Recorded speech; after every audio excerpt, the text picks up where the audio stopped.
ایسی باتیں نہیں کرو خدا کے لیے۔ وہ احساس بے بسی اور ذلت سے جیسے رو پڑی تھی۔ اول روز سے جن آنکھوں میں اجنبی اکھڑا تاثر چھایا رہتا تھا وہ اس سمے ان آنکھوں میں چھائی نفرت اور تمسخر سے کئی درجے بہتر تھا، کیونکہ اسے اس کی چپتی ہوئی آنکھیں مار رہی تھی۔ ادھر آئیں، اس کی التجا کے جواب میں اس نے اس کی جانب دیکھا اور اس کی اب کے بنا کسی کے تبسم مخصوص سی سرد آواز گونجی تو اس کے رونٹے کھڑے ہو گئے تھے۔ اس کے جسم میں زخموں اور ذہنی تھکاوٹ کے باعث بے حد تکلیف ہو رہی تھی۔ جو بامشکل خود کو سنبھالے اس کے سامنے کھڑی تھی، لیکن اب اسے لگ رہا تھا کہ وہ اپنے حواس کھو دے گی۔ اس سے قبل کہ وہ ان دونوں میں سے کوئی کچھ بولتا، اچانک دروازے پہ دستک ہوئی تو وہ جو دروازے کی جانب بڑھ ہی رہی تھی، اچانک آواز پہ جیسے اچھل سی گئی۔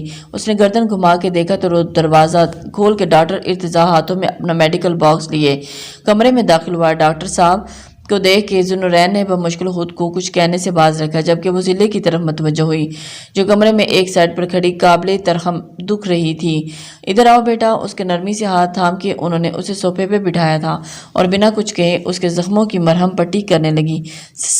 بابا، ڈاکٹر صاحب نے جب اس کے رخسار پہ لگے ٹانکے جو معیز کے تشدد سے بگڑ گئے تھے، خون آلود ہو چکے تھے، اس کی جانب ہاتھ بڑھایا تو مارے تکلیف کے اس کے ہونٹوں سے کراہ کی صورت میں باپ کی کا لفظ ہی نکلا تھا جو اس کی سن کے ایک دم سے تڑپ گیا تھا۔ ڈاکٹر صاحب نے اس کی فٹافٹ سے بینڈیج کی، اس کی سسکی اور لفظ بابا پہ بیڈ پہ نیم دراز ذوالنورین جو کہ قصداً بے نیازی برت رہا تھا، اس نے بے ساختہ گردن گھما کے سوپوں کی جانب دیکھا جو جہاں زور سے اپنی آنکھیں مٹھیاں میچی ڈاکٹر صاحب کے سامنے بیٹھی اپنا رخسار صاف کروا رہی تھی۔ اسلامیہ اس کے زرد پڑتے چہرے پہ اس قدر ملاحت تھی کہ چند لمحات قبل خود پہ چھائے احساسات سے برطرف اس کے چہرے سے نگاہیں ہٹا نہ سکا تھا۔ یہ میڈیسن کھا کے کچھ دیر ریسٹ کرو تاکہ آپ کے اعصاب پر پرسکون ہو اور آپ کے زخموں کو بھی آرام ملے۔ ابھی میں آپ کو انجیکشن لگا دیتا ہوں تاکہ درد کی شدت میں کمی آ سکے۔ اسے میڈیسن تھماتے ہوئے انہوں نے انجیکشن تیار کرنا چاہا تو ضلع کی آنکھیں خوف سے پھیل گئیں۔ وہ اپنی عمر کی 25 بہاریں دیکھ چکی تھی، لیکن وہ اس لمحے سے دورانیے میں خود کو اتنا مضبوط نہ کر سکی تھی کہ وہ پرسکون ہو کے انجیکشن لگوا سکے۔ مگر اس سمے اس نے اپنا خوف کسی پر ظاہر نہ ہونے دیا، کیونکہ یہاں ابراہیم صاحب موجود نہ تھے جو اس کے خوف پہ اسے سہارا دیتے۔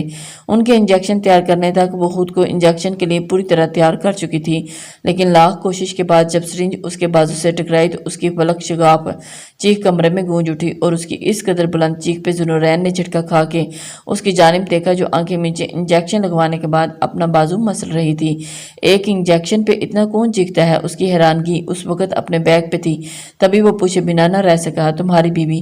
ڈاکٹر ارتضیٰ کے برجستہ جواب پہ ضلع نے جو آنکھیں کھولے اس کی جانب دیکھ رہی تھی، گھبراتے ہوئے فوراً پلکیں جھکا گئی اور اس کی گرتی پلکوں کی حرکت گہری نگاہوں سے تکتے کے بعد ڈاکٹر ارتضیٰ کی جانب متوجہ اپنی جگہ سے اٹھ کھڑے ہوئے۔ آپ ریسٹ کرو ابھی۔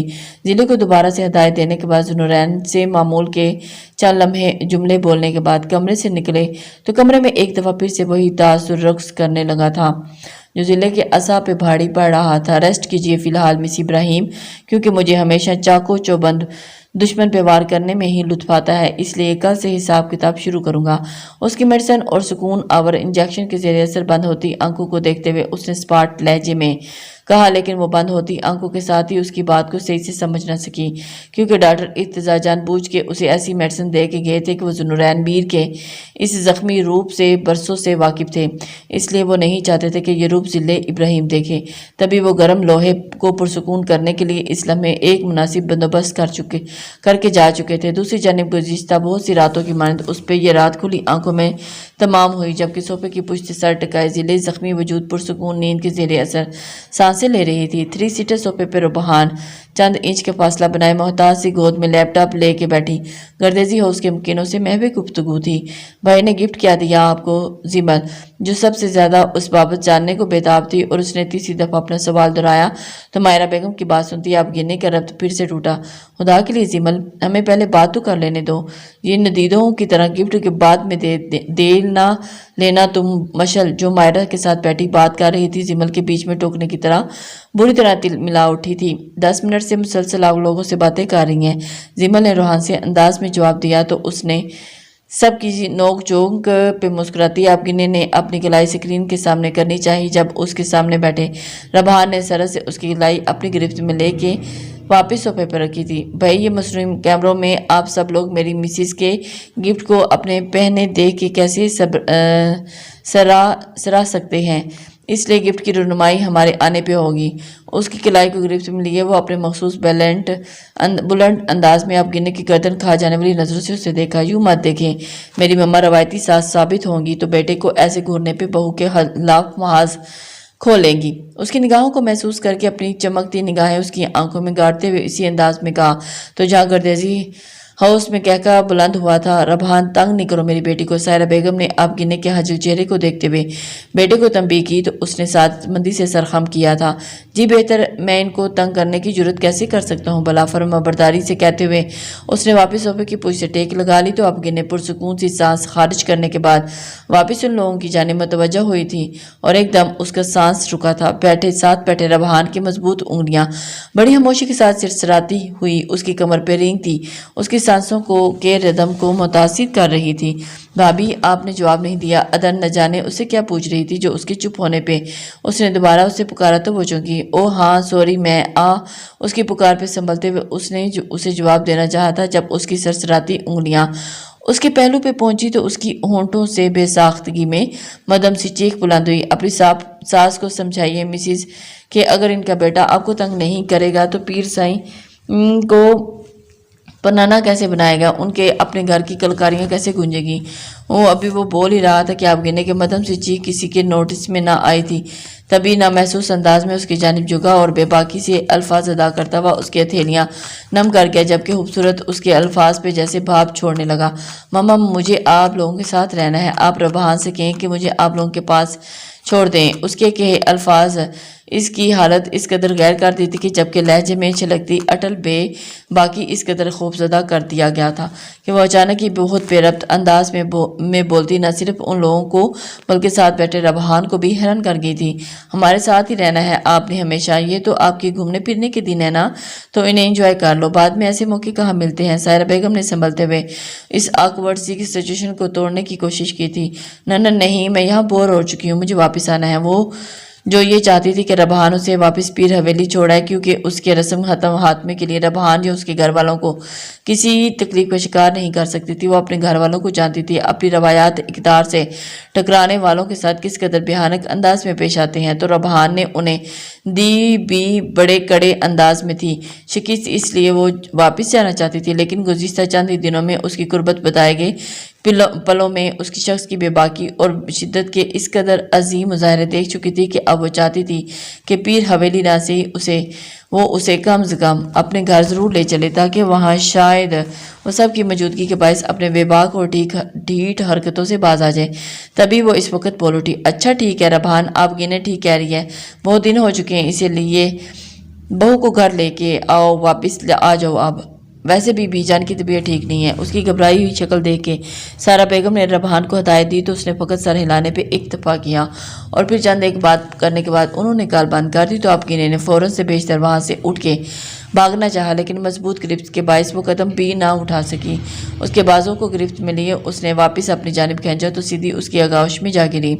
ये पीर हवेली जाने का विरद करते करते होंठों ने गर्देजी हाउस जाने का क्यों कर कह दिया। एक हाथ उसके गिर्द हायल किए, दूसरे हाथ की मजबूत उंगलियों से उसके होंठों को छूते हुए उसने तंजिया लहजे में कहा तो उसके मजबूत हाथों की शौक जसारतों पे उथल पुथल होती धड़कनों पे बमुश्किल काबू पाते हुए उसने पूरी हिम्मत मुजतमा करते हुए उसकी जानिब देखा था, क्योंकि गर्देजी हाउस जाने की सूरत में पीर साईं खुद ही मुझे ले जाएंगे। उसने अपने होठों को जुम्बश देते हुए जी गड़ा के जवाब दिया तो वो बेसाख्ता हंस दिया। यार, हंसते हंसते उसने जोर से अपना हाथ पीछा उसके उधरती हुई बात के रद्द अमल पर जो बुंचा के रह गई थी। आप मासूम हो बेवकूफ़, आपको लगता है कि मैं आपके पीर साईं से डर के आपको यहाँ लेके छुप के बैठा हूँ। आपको यूं सीने से लगाए इसने मलहूस अंदाज में इस सब सार किया तो उसकी गिरफ्त में मचलती आप गिने ने सुलग के उसकी जानिब देखा। बिल्कुल वो अपनी बातों से उसे सुलझाना चाहती थी। वो शायद किसी तरीके से हार मान के उसे वापस भेज दे। उप्स, वाकई उस डर ने तो नींदें उड़ा के रख दी हैं मेरी। उसकी आंखों में देखते हुए उसने मानी हिस्क में अंदाज में कहते अपनी बाईं आंख दबाई तो उसके लहजे की जुबानियत समझती वो सर तपा सुर्ख रंगों में नहा गई थी। एक ही नंबर के बेकार और बेशर्म इंसान है आप। अगर कल तक आप मुझे अपने घर या मेरे घर ना लेके गए तो मैं यहाँ से वहाँ भाग जाऊंगी।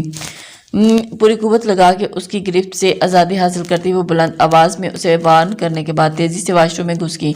शादी जैसी हरकत के इसी लिए सख्त खिलाफ था, क्योंकि शादी के बाद इंसान के साथ बहुत सारे लग जाते हैं, जैसे बेशरम, बेबाक, बेकार, बेगैरत वगैरह वगैरह। वो वहीं सोफे पे बैठा आदतन बड़बड़ाते हुए अपनी थोड़ी खुजाने लगा था। खैर, मिसिस का ताना दिल को जा लगा है, इसलिए सुस्तर साहब अब जंग आमने सामने होके लड़ते हैं, ज्यादा मजा आएगा। सोफे से खड़े होते वो कदरे बुलंद आवाज में कहता, सीटी की शौक सी धुन बजाते हुए किचन की जाने पड़ गया था, क्योंकि उसे वक्त चाय बनानी थी कि उसकी मिसिस को चाय बहुत पसंद थी। ये और बात थी कि उसके हाथ की बनी चाय आप गिने ने इन 10-12 दिनों में एक दफ़ा भी नहीं पी थी, मगर उसके बावजूद उसके लिए रोज़ चाय बनाया करता था, क्योंकि उसे उम्मीद थी कि वो किसी रोज़ चाय का बना कप ज़रूर थामेगी।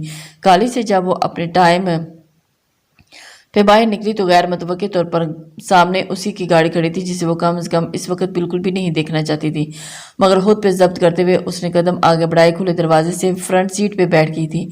मुझे आज के बाद कॉलेज लेने या छोड़ने मत आइएगा जरगाम चाचू। उसकी गाड़ी की स्टार्ट करने के बाद उसने 2 टोक लहजे में उसे वार्न किया, जिसकी सारी तवज्जो विंड स्क्रीन पे मरकूज थी। शहरे, आज के बाद मुझे चाचू मत बुलाइएगा। इसकी के अंदाजे अल्फाज उसकी स्पार्ट आवाज़ गूंजी तो चेहरे ने सर सीट से जाग लगी। मुझे शौक भी नहीं है आपके साथ कोई भी रिश्ता जोड़ने का। वो उस हरगिज़ वाली की बात का मतलब नहीं समझी थी।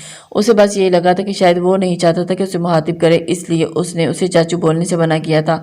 तभी वो तड़क उठी थी, जबकि उसके कहने पे उसने एक झटके से गाड़ी सड़क के किनारे रोकी तो वो इसकी हरकत पे हैरान होती उसकी जाने मुड़ने ही वाली थी, जब उसने उसके बाजू को अपनी नरम गिरफ्त में लेते हुए उसका रुख अपनी जानिब बढ़ा। जो रिश्ता आपका मुझसे जुड़ चुका है वो आपके ना मानने से खत्म नहीं हो जाएगा। और दूसरी बात, उसके बाजू को गिरफ्त में लिए वो कदरे उसकी जानिब झुका, संजीदगी से बोलते थमा तो उसकी अचानक कुर्बत वो खुद पे पड़ती, उसकी सांसों की तपश अपनी सांसें तक रोक के बैठी शहरे ठिठकी थी। मैं आपका चाचू हरगिज नहीं हूँ, और जो हूँ इसे खामोशी से समझ लें, क्योंकि मेरा समझाया गया कम अज कम अब आप अभी बर्दाश्त नहीं कर सकती। उसने इसी संजीदगी से अपनी बात मुकम्मल की तो उसके अल्फाज के मफहूम समझती शहरे को पल में अपने वजूद में से जान निकलती हुई महसूस हुई थी। वो बेसाख्ता उससे फासला बढ़ाती हुई अपने बाजू उसकी गिरफ्त से आज़ाद करवाने की कोशिश करती, आंखों में खौफ, गुस्सा, नमी, तनफर जैसी मिली जुली कैफियत लिए उसे तकने लगी तो उसकी नम होती आंखों को देख के उसने गहरी सांस भर के उसके बाजू अपनी गिरफ्त से आज़ाद किया। इसके बाद शहरे, जो बहुत कुछ कहने का सोच के उस गाड़ी में बैठी थी, वो उसकी हरकत और उसके अल्फाज पे इस कदर बेयकीन और गुमसुम हो चुकी थी कि बकिया रास्ता वो कुछ बोल ही न सकी। जबकि दूसरी जानिब अपनी बाएं हथेली में हनूज उसका नरम और बाजू कलम से महसूस करते वो गाड़ी की स्पीड बढ़ा गया था। अजीब से शोर के बायस उसकी गहरी नींद में हलल पड़ा तो उसने आंखें मजीद मींचते हुए करवट बदलनी चाहिए तो मारे दर्द के उसकी नींद भाग से उड़ी थी। नींद से बोझल आंखें खोलते ही उसने इर्द गिर्द का जायजा लेना चाहा, जब सपाट सी मर्दाना आवाज़ पे उसके हवास पूरी तरह बेदार होते तल्ख हकीकत की वादियों में ले आए। मिस इब्राहिम, मेरा ख्याल है कि आपकी नींद पूरी हो चुकी होगी, इसलिए उठ के अब ड्यूटीज़ प्लस बेबी होने की जिम्मेदारियां निभाएं। उसकी स्पाट आवाज़ पे जल्दी से सीधी हुई तो बेआरामी से सोने के बाद गर्दन में उसे दर्द महसूस हुआ, लेकिन उसे नज़रअंदाज करती वो फौरन अपनी जगह से खड़ी होती। वो नींद के खुमार से सुर्ख होती आंखों में इस्तफसार के रंग लिए उसे देखने लगी थी। मुझे वॉशरूम लेके जाएं, मुझे फ्रेश होना है। उसके कहे पे उसे कमरे की छत खुद पे गिरती महसूस हुई। मामा, मैं वॉशरूम? उसके यूं पूछा गया कि उसके तख्तादार चढ़ने लगा था। वो उसकी जानिब देखती उसकी दुनिया से मावरा कोई चीज़ अलग लग रही थी। जी, उसने मुख्तसर सा जवाब दिया। उसके रंग मजीद तो फक पड़ने लगा था। पहले कैसे चाहते थे? हड़बड़ाहट में उसने बड़ा सा सवाल पूछा, तभी उसने रुख मोड़ते हुए कड़ी निगाहों से उसे घूरा। हवाई जहाज़ पे? सर्द लहजे में मिले जवाब पर वो गहरी सांस लेके आगे बढ़ी थी। वो जान चुकी थी कि ये सब उसने उससे बदला लेने की कोशिश की पहली कड़ी थी। ये वो बात निकाह के बाद फौरन समझ चुकी थी कि उसे हाथ तक जिज करना चाहता था कि उसका बदला भी पूरा हो जाता और उसकी ज़िंदगी भी से भी निकल जाती। उसने आगे बढ़कर व्हील चेयर पहले उसके बेड के नज़दीक की और फिर चेहरे पे स्पाट तासुरात से जाए उसने एक बाजू उसके गर्दन के गिर्द हायल किया और दूसरा बाजू सामने से कमर के गिर्द हायल करके उसे सहारा देने की कोशिश की, मगर वो उसे टस से मस भी ना कर सकी, क्योंकि वो पहले उसकी मदद के लिए बॉडी को मूव करता था, लेकिन इस वक्त वो स्टिल बैठा उसकी हिम्मत जज कर रहा था। वो गहरी सांस भरती एकदम से ایک انچ مزید اس کے نزدیک کھسکی اور اپنی پوری جان لگا کے اسے ویل چیئر پہ بٹھانے میں کامیاب ہو گئی تھی۔ یہ اور بات تھی کہ اتنی سی کوشش میں اس کا سانس پوری طرح سے پھول چکا تھا، کیونکہ اس جیسے توانا مرد کو اس کی رضا کے بغیر حرکت کروانا اس کے لیے مشکل تھا۔ چیئر گھسیٹتے ہوئے وہ اسے واش روم لے کے گئی۔ بہت ہی نامحسوس انداز میں اس کی ویل چیئر پہ لگی بیل کا بٹن آہستگی سے دبا دیا۔ یہ بٹن اس کے لیے متعین ملازم کو نیچے سے بلانے کے لیے اس کی چیئر پہ لگوایا گیا تھا۔ آج شومئی قسمت اس کے کام آ گیا تھا۔ اگلے چند سیکنڈ میں ہی اس کا ملازم دروازے میں کھڑا اجازت مانگ رہا تھا۔ جی آ جائیں آپ سمر، آپ ذوالنورین کو فریش ہونے میں مدد دیں، میں تب تک اس کے لیے ناشتے لے آتی ہوں۔ اس سے پہلے کہ وہ یا سمر کچھ کہتے وہ تیز تیز بولتی بنا ہاتھ دھوئے کمرے سے باہر نکل گئی، جبکہ اس کی اس قدر چالاکی پہ وہ ملحوظ ہوئے بغیر نہ رہ سکا۔ کمرے سے نکلتے ہی اس نے بند دروازے کے ساتھ ٹیک لگاتے اپنی منتشر سانسوں کو قابو کرنے کی کوشش کی۔ بظاہر اس نے خود پہ بے تاثر پن کا ہول چڑھایا ہوا تھا، لیکن اس کی اس قدر قربت سے اسے ہراساں کر رہی تھی۔ اس پہ متضاد اسے فریش کروانا۔ گہری سانس بھر کے بمشکل خود کو کمپوز کرتی ہوئی آگے بڑھی اور متوازن چال چلتی ہوئی سیڑھیوں کی جانب بڑھی۔ ابھی وہ آخری سیڑھی سے 2-3 سٹیپ اوپر ہی تھی کہ جب اسے دائیں جانب شازمین میر آتی دکھائی دی۔ وہ بھی اسے دیکھ چکی تھی، تبھی ہونٹوں پہ تمسخرانہ مسکراہٹ سجائے وہ اس کے نزدیک آئی۔ کیا ہوا؟ معذور شوہر کی خاطرداری میں شاید رات بھر زیادہ مصروف رہی، جو حالت ایسی بنا رکھی ہے۔ اس کی بکھری حالت پہ گھٹیا انداز پہ چوٹ کرتے ہوئے وہ تمسخرانہ انداز میں ہنسی تو اس کی چہرے کی رنگت مارے غصے اور احساس توہین دہکنے لگی۔ کیوں کیا آپ نے ایسا؟ اس کی بات پہ کوئی رد عمل دیے بغیر وہ خالی لہجے میں سوال گویا ہوئی تو اگلے ہی پل وہ ہنسی۔ میری جان، تمہیں پیسے میں نے ذوالنورین میر کو اپنے جان میں پھنسانے کے لیے دیے تھے، تو وہ تو تمہارے پیار میں اتنا پاگل ہو جائے کہ یہ گھر چھوڑ دے، لیکن شاید تم اسے غلط لے کے پیار میں الجھا کے اس پیلس کے گھڑے مردے اکھاڑنے چلی ہو تھی تو چپتے انداز میں بولتی ہوئی اس نے ڈرامائی سا وقفہ لیا تھا۔ میں نے تمہاری اس چال باز محبت کو ہی گھڑے میں دفنایا اور تمہارے اسٹوڈنٹ کو بس اتنا بتایا کہ تمہاری ٹیچر تمہارے پیار کا سودا کر چکی ہے۔ چہرے پہ فاتحانہ چمک، آنکھوں میں شیطانی سی مسکان، ہونٹوں میں تمسخرانہ تبسم لیے وہ شاید لباس میں ملبوس عورت اسے اس وقت کوئی عورت نہیں بلکہ شیطانی فتنہ ہی دکھ رہی تھی، جو کسی کی عزت نفس اور کردار کا سرے بازار تماشا لگانے کے بعد مسترد سے سرشار تھی۔ وہ بے تاثر نگاہوں سے اسے تکتی چلی گئی اور پھر رسانیت سے ست کہنے لگی، میں نہیں جانتی آپ کا ذوالنورین سے کیا مسئلہ ہے، یا آپ ان گڑے مردوں کو اکھاڑ جانے سے اس قدر خائف کیوں ہیں؟ میں بس اتنا کہوں گی کہ میں نے خود کے ساتھ کیے گئے آپ کے تمام فعل اللہ کی عدالت میں جمع کروا دیے ہیں، اور بے شک وہ بہترین بدلہ لینے والا ہے۔ رسانیت سے اپنی بات مکمل کر کے وہ اس کا سبکی اور آہانہ سے سیاہ پڑتا چہرہ دیکھے بغیر ہی پلٹی اور کچن کی جانب چل دی۔ وہ پہلے جا کے سنک کی جانب بڑھی اور وہاں اپنا ہاتھ اچھے سے واش کرنے کے بعد ایک سائڈ پہ کھڑی ہو کے چند لمحے کچھ سوچتی ہوئی پھر ملازمہ سے ناشتے کا بولنے ہی لگی تھی کہ زخمی شازمین ایک دفعہ پھر سے منظر پہ نمودار ہوئی تھی، جو اس کی جانب بڑھی تھی۔ نہ تم اس پیلس کی مالک ہو اور نہ ہی وہ تمہارا مزدور شوہر شاگرد، اس لیے تمہارا یہاں میرے گھر میں رہنا ہے تو میرے نوکروں کو حکم دینے کی ضرورت ہرگز کوشش نہ کرنا، بلکہ اپنے اور اپنے شوہر کے کام خود کرو۔ زخمی ناگم بنی شازمین اب کھل کے اپنے روم میں آتی آخری حد تک ڈیگریڈ کرنے کی کوششوں میں لگی تھی۔ بلند آواز میں بولتی شازمین میر کی آواز سن کے اپنے کمروں میں سوئے بہت سے افراد اٹھ کے باہر نکل آئے تھے۔ کیا ہوا شازمین، کیوں اس قدر شور مچا رہی ہو؟ عبدالرحمن میر آنکھوں میں ناگواری لیے وہاں آتے ہوئے بولے تو اس نے بے ساختہ رخ بدلتے ہوئے خود کو ان سب کی نفرت انگیز نگاہوں سے بچانے کی مہم سی سائے کی تھی۔ ہونا کیا ہے؟ تمہارے اس مصیبت بھتیجے کو اس گھر سے نکال پھینکنا چاہتی تھی تو وہ الٹا اس محمل میں لگے پیوند کی طرح ابھی اسے ہمارے سروں پر ہی بٹھا گیا۔ انتہائی سپاک اور بے رحم انداز میں بولتے ہوئے وہ کل کی طرح اب اس کی ذات کے پرخچے اڑا رہی تھی، جب سلیب پہ دونوں ہاتھ سختی سے جمائے وہ ضبط کی آخری حدوں پہ تھی۔ ڈونٹ وری آنٹی، کچھ دن مزید برداشت کر لیں، کیونکہ زیادہ دن اس مونسٹر کے ساتھ ٹک نہیں سکے گی یہ۔ رانیہ نے شازمین میر کو ریلیکس کرتے ہوئے کہا تو اس تماشے سے بیزار ہوتے عبدالرحمن میر نے نخوت سے سر جھٹک دیا، بھاڑ میں جھونکو انہیں اور ناشتہ لگواؤ۔ جو لوگ اپنے پیروں پہ کھڑے نہیں ہو سکتے ان کے لیے اپنے گھر کا سکون تباہ کرنے کی بالکل ضرورت نہیں شازمین بیگم، کیونکہ ایسے لوگوں کو جڑ سے کیسے کب اور اتار پھینکنا ہے میں اچھے سے جانتا ہوں۔ ایک آردار نگاہ ضلع کے وجود پہ آر پار ڈال کر وہ ناگواری سے کہتے ہوئے پلٹ گئے تو باقی سب تماشائی بھی آہستہ آہستہ झटने लगे। इन सब के जाने के बाद वो अपनी अपनी जात के बिखरे हुए टुकड़ों को समेटती हुई ब्रिज की जाने बढ़ी और फिर अपनी दहकती हुई कलाई और रुखसार में उठती दर्द की टीसों को नज़रअंदाज किए वो उसके लिए नाश्ता बनाने लगी, जो शायद यहाँ मौजूद बाकी मुकीनों से भी ज़्यादा उससे नफरत करता था। शायद ये नफरत आगे जाके कोई नए पन्ने खोलने वाली थी। वो तेज तेज कदमों से चलती हुई अपने इर्द गिर्द भागती दौड़ती रंगीन दुनिया से बेनियाज क्लर्क ऑफिस की सीट की जानिब बढ़ रही थी। मुझे समझ नहीं आता कि मैं हमेशा हर काम में देर क्यों कर देती हूँ। होठ से बड़बड़ाते हुए वो दाएं कंधे पर लटकाए बैग से वॉलेट निकालने की कोशिश करती तेज तेज जा रही थी। ये वॉलेट मेरे बैग के किसी खुफिया कोने में चला गया है। कोप से बड़बड़ाते हुए इसने बैग कंधे से उतारा और उसे खंगालने लगी। हाय मेरा वॉलेट। पूरा बैग खंगालने के बाद जब उसे वॉलेट न मिला तो उसका दिमाग पग से उड़ा था, जो उसे समझ नहीं आ रहा था कि वो कैसे। ये वॉलेट कहाँ गया? सुबह तो डैड से फीस के लिए कार्ड के लिए इसमें रख कर वॉलेट में रखा था। वो ज़ेन दोहराती खुद से गुफ्तगू करती या वापस इसी रास्ते की जानिब भागती वॉलेट तलाश कर रही थी।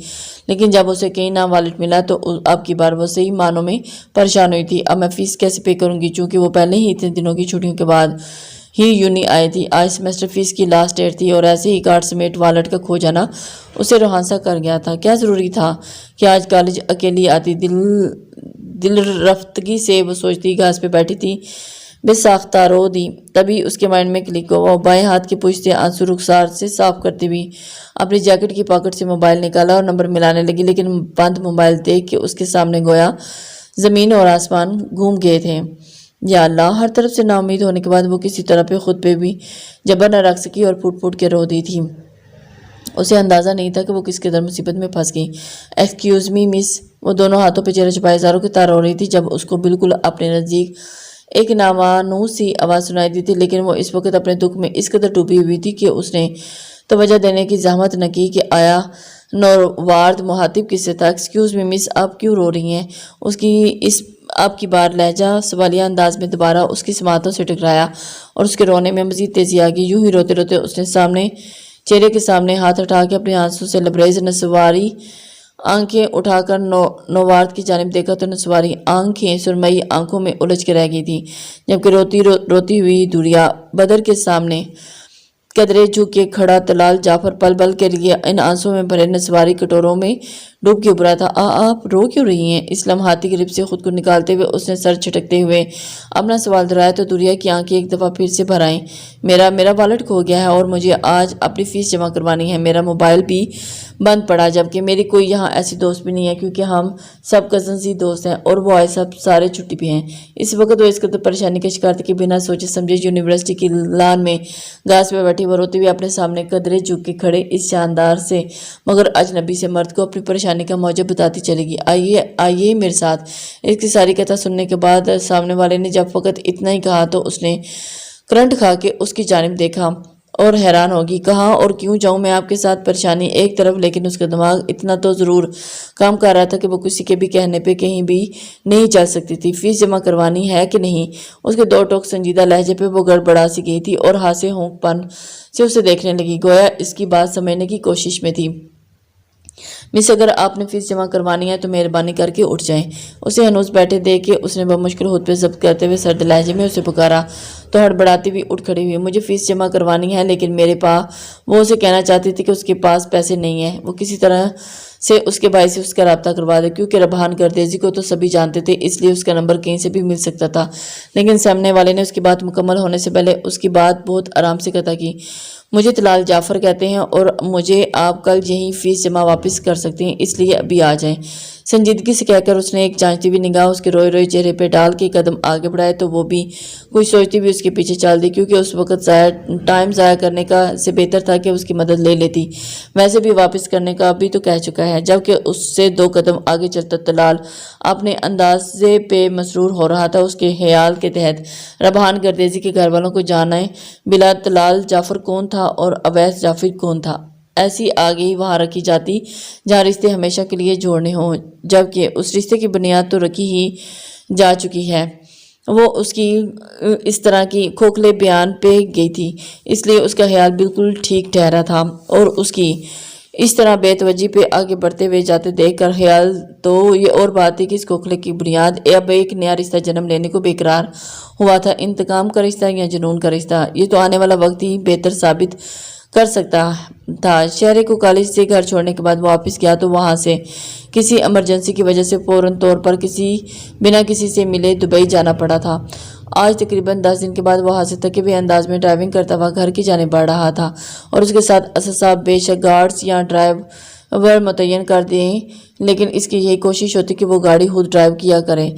गार्ड्स के मामले में तो उसने उकता के खामोश ठान ली थी, लेकिन ड्राइवर को वो सहूलत से मना करके खुद ही ड्राइविंग किया करता था। सदर दरवाजे को खोलते उसने लाउंज में कदम रखा तो अंदर से आती बातों और कहकों की आवाज़ पे अंदाज़ा हुआ कि हस्बे मामूल इस वक्त अपनी बैठक की गपशप लगा रहे थे। अस्सलाम वालेकुम। उसकी जानिब कदम बढ़ाते हुए उसने बुलंद आवाज़ में सलाम करते सबको अपनी जानिब मुतवज्जो किया तो अब सब इतने दिनों में बिल्कुल गैर मुतवक्किल तौर पर हंस रहे थे। बड़ों से प्यार लेने के बाद वो एक नरम सी मुस्कान सबके दरमियान पुरसुकून बैठी निगाह पे डालते हुए वो सिंगल सोफे पे बरजुबान हो गया था। आगे बढ़ते हुए नौशे मियाँ ये कहा, तुम अपनी दोनों बीवियों को तनहा छोड़ने के बाद बेथने बैल की मानिंद इधर उधर घूम फिर रहे हो। ईसा जो कि इसी का हम उम्र था उसे देखते हुए शरारत से गोया हुआ तो उसने आंखें सेकेड़ते हुए उसकी जानिब देखा। तुम मेरे पीए कब से अपॉइंटमेंट हुआ है? उसकी संजीदगी से किए गए इस सबसार पर निकाह समेत सभी हंस दिए थे। खातून आपकी फेवर में बोल रहा था, लेकिन सद अफसोस कि उसे हंसते हुए देख के ईसा ने मसनूई तासिफ का मुजाहरा किया तो उसकी हंसी मजीद गहरी हुई थी। इसी लम्हे वह सदर दरवाज़ा खोल के हाल में दाखिल हुई। सभी का ध्यान एक साथ उसकी जानिब मुबज़िल है। आहा, शहरी आई है। चलो शहरी, यह बताओ कि तुम मेरी साइड पे होगी या मेरी इंसल्ट पे हंसोगी? बिना उसे बोलने का मौका दिया ईसा ने बुलंद आवाज़ में कहते हुए उसे अपनी तरफ मुतवज्जो किया। वो मुस्कुराई। ऑफ कोर्स आपकी साइड होंगी चाचू, और वैसे भी इतनी हिम्मत किसकी जो मेरे चाचू स्वीट चाचू की इंसल्ट करे। चूँकि वो जरगाम के आउट ऑफ कंट्री होने से वाकिफ थी, इसलिए अपने महसूस बेफिक्र और खुशकुन अंदाज से गोया हुई थी। उसने अभी तक उसे नहीं देखा था। ये तुम्हारे जरगाम चाचू ने ईसा की मासूमियत से दिए गए जवाब पे उसने करंट खा के एक झटके से अपनी गर्दन घुमाई तो नजर सीधी उसे टकराई जो नेवी ब्लू पैंट के साथ वाइट प्लेन शर्ट से पहने। उसकी आस्तीन ने कोने तक फोल्ड किए स्याह शूज पहने, टांगे कदरे आगे कवर किए, रिलैक्स अंदाज में पिलाई बाएं कलाई पे रिस्ट वॉच पहने, अपने शानदार और सहर अंगेज सरापे के साथ सिंगल सोफे पर बरजमान उसे अपनी बुरी आंखों की गिरफ्त में लिए बैठा अजीब नकाबले फहम तासुरात से दो चार कर गया था। जुखान के रोने की आवाज़ पे उसने गिड़गिड़ाते हुए अपनी नज़रों का जाविया फौरी तौर पर बदला था और फिर हफ्की भरी निगाह ईसा पे डालती वो कंदील के साथ जुड़ के बैठ गई थी। हाय शहरी, अभी तो यार तुमने मेरी साइड लेने का हलफ उठाया था और उसकी इस कदर बेनियाज हरकत पे वो तड़प ही तो उठा था। अब क्यों खामोश होकर बैठ गई हो? अब तो मेरी साइड पे ही रहेंगी ना? उसने टुकड़ा तोड़ जवाब दिया था और उसकी बुजुर्गी भी वो अपनी गुद्दी खुजा के रह गया था। बस साबित हुआ कि ईसा मलक आप बेशक जो मर्जी करते फिरें, लेकिन आपको जरगाम मलक की दोनों बीवियों को कोई फेवर नहीं मिलने वाला। जाजिम ने ईसा की शक्ल देखते हुए एलानी अंदाज में कहा तो उसके अंदाज पे न चाहते हुए भी जरगाम मुस्कुरा दिया और उसकी मुस्कुराहट देख के शहरे फौरन से पहले ईसा की जानिब बढ़ी। मैंने ऐसा भी नहीं कहा चाचू, हैं तो ये फेवर तो बहरहाल इनकी करूँगी ना।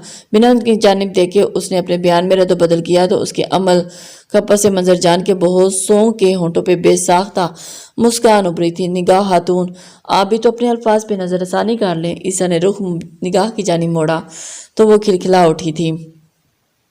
उसे अंदाज़ा था कि इस वक्त उसने कौन सी पार्टी की साइड लेनी है। नहीं ईसा भाई, अब एक आपकी फेवर कर रही है तो दूसरी तो इनकी फेवर करने दें। उसने मुस्कुराते हुए इनकार किया तो एक फरमाइशी कहकर उबल पड़ा। मजीद कुछ देर गपशप करने के बाद अपनी जगह से उठा उसने कसदन रुख मोड़े बैठी चेहरे ने तो शक्कर भरा सांस लिया था। मामा चाय कमरे में भिजवा दे, मैं चेंज कर लूँ, समरीन बेगम से कहकर वो सीढ़ियों की जानिब बढ़ा तो निगाह समरीन के बेगम के इशारे करने पर अपनी जगह से उठा और किचन की जानिब चल दिया। शहरी चाय बनानी आती है तुम्हें? वो कुछ सोचते हुए अरसम ने अचानक उसे मुखातिब किया, हालांकि वो उसका जवाब जानता था। नो, और प्लीज़ मुझे डैड की तरह चाय बनाने पे लेक्चर हरगिज़ ना दीजिएगा, क्योंकि मुझे बिल्कुल भी चाय नहीं पसंद। वो फौरन दोनों हाथ बुलंद करती हुई बोली। वो न जाने क्यों जोर से हंस दिया था। ऐसी बातें नहीं